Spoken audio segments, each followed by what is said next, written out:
A pitfall that a lot of developers fall into when making a game set in an open world is that they put so much focus on creating their world that they neglect other aspects of the game, like what it is you're actually doing as you play the game, which some traditionalists might consider rather important.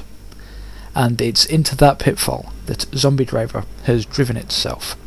Zombie Driver is, as I'm sure you can guess from the name, a game where you drive around a zombie-infested town doing your civic duty by converting the shambling undead into red smears on the pavement. It's set in an open world, the kind of world people like to describe with the phrase, go anywhere, do anything. Zombie Driver definitely has the first part sorted. You can drive pretty much anywhere in the city during any mission. It falls a little short on the do anything bit, though. There are a total of 17 missions, each with optional side missions, but there are only a few objective types. Your main objective will always be rescuing civilians, which involves driving to an area, clearing it of zombies, waiting for the passengers to get into your car, and then driving them back to base.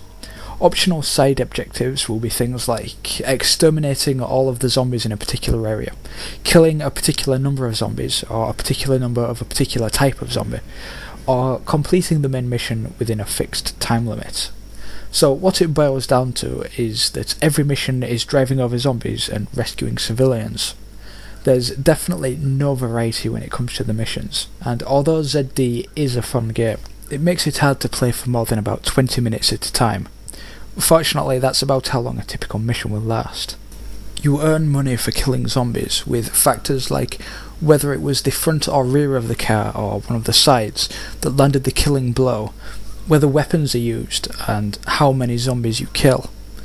This means you're rewarded for not only seeking out and killing zombies, but for killing them in fairly elaborate ways, and for keeping your combo going by killing more zombies before whatever money you've earned is banked and the combo resets. So there is a competitive element to it, and some people have turned zombie hit and runs into an art form. And there are pretty authentic collisions too. Anyone who's ever taken a car at full speed down a city high street during prime holiday shopping hours will know that chunks of flesh and severed limbs get caught in the wheels and gum up the works, and it's not long before your car is brought to a halt. Zombie Driver works like this, so you can't expect to mindlessly ram through wave after wave of zombies. You have to be pretty strategic with it, or you'll soon find yourself surrounded and your health dropping rapidly. This all adds up to mean that you're juggling killing zombies as elaborately as possible, avoiding getting surrounded, and maintaining speed so you can quickly be off for the next group of zombies so you can keep your chain going. It's actually pretty elaborate for something that seems so simple, but it doesn't quite work. It doesn't quite work because you simply aren't incentivized to kill zombies, besides the ones you need to kill to complete your mission. You earn cash for killing zombies, which is useful, but you'll earn cash anyway by completing the missions and for any zombies you happen to mow down incidentally. So playing the game, you're in a situation where you can earn a bunch of money by spending time doing this tangential thing, or you can just do what you've been asked to do. By not properly incentivizing, they've effectively undermined the main gameplay element. Imagine if in a first-person shooter all of the enemies killed themselves after a while, or in a racing game if all the drivers drove backwards. Zombie Driver isn't quite at that level, but it's not far off. What money you do earn will be used to buy and upgrade weapons for your cars, from machine guns to railguns, but for whatever reason, perhaps to reinforce the fact that this is Zombie Driver and not Zombie Shooter, you can't carry much ammo. You can also only carry ammo for one weapon at a time, no matter how many guns you have mounted on your car, so weapons are really a sort of an emergency situation thing. You will also upgrade your car's health, speed and ramming ability. Each of your vehicles, from a sports car to an ambulance to a city bus, has different stats, so your choice of vehicle will determine your style of play. Perhaps the most important of these statistics is capacity, which can't be upgraded. The more people you can carry, the fewer trips you have to make to each location. Something like a sports car or taxi will only hold 3 or 4 people, while a bus can hold something like 30. This is relevant as each group of survivors has a dwindling health bar, and you have to get them out in time. The earlier missions are pretty easy, with your objective being to rescue, say, 6 out of 10 of the survivors, but later on you'll be tasked with saving all of them. Of course, the vehicles with the lower capacity are also the faster vehicles, so whichever choice you make, there are some really tense moments as those survivor health bars drain. Speaking of tension, Zombie Driver can be remarkably tense. I frequently found myself in situations where I had virtually no health left, where 1 or 2 hits would finish me off.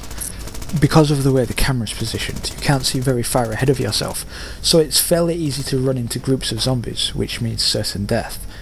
But you also have to maintain a reasonable speed, as some of the zombies have ranged attacks, so you're torn between driving quickly to stay safe and driving slowly for the exact same reason. Finding the elusive health packs is a relief it's hard to convey with words. But it's the city itself that is the most impressive part of the game.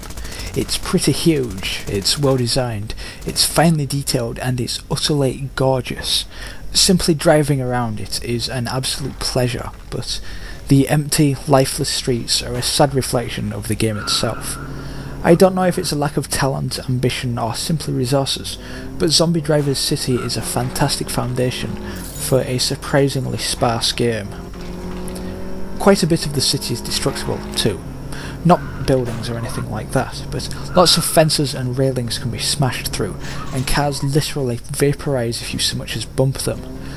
All of this is handled awesomely with some pretty fantastic physics, but what is and isn't destructible is kind of arbitrary, and it's frustrating to ram headfirst into a burnt out car, only to find you can't smash through it when you just smash through 5 other cars. There are similar annoyances with some fences and walls. You can, for the most part, tell what you can and can't smash through, but I guarantee you'll hit stuff you thought you could smash through, only to find you can't. The camera is a little temperamental though. It likes to hang out behind you, which is ideal, but spin around so you're facing the camera and it won't come with you right away, so you'll be driving into the camera. But then if we decide it does want to be behind you, and spin around as you're driving, which is super disorienting. A lot of people have also complained about the game causing motion sickness. I don't experience that, so I have no idea what causes it or what it's like, but motion sickness people might want to avoid it. My understanding is that there's already a patch in the works to fix that, so hopefully that will sort that out. As decent as Zombie Driver is, it's clear that there is a much better game in there that peeks its head up only every now and then. But it's a remarkable technical achievement, particularly for an indie game, and it definitely does enough to justify its tiny £6 or $10 price tag. And its relative originality comes as a breath of fresh air for the beleaguered zombie niche, where virtually every game is a zombie shooter clone, Left 4 Dead clone, or Resident Evil 4 clone. It probably won't last you a very long time, but if you want to kill zombies with cars, this is the game for you.